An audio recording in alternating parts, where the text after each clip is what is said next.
Alright everybody, I got something exciting to show y'all. I'm sitting in my little camper here.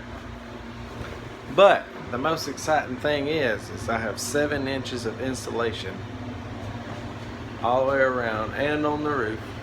And I have a little air conditioner from Walmart. And the only thing that this thing is running off of is solar. So I got Solar Blue sitting there.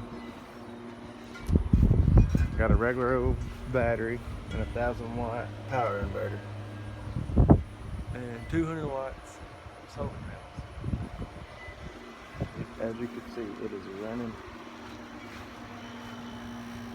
right there. Nothing else is plugged up.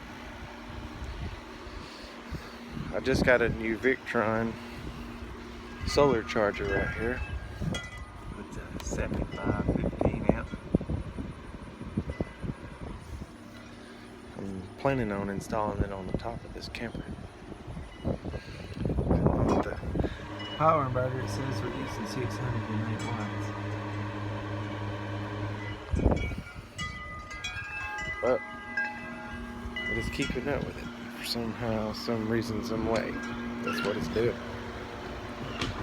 It is really cold in here. Got my little switch box. I gotta install me a light. Anyway, just gonna give y'all an update. Got some cheap LED lights there. This thing is a meat box. Somebody called it a meat locker. Anyway, y'all have a great day. This is Cletus signing out.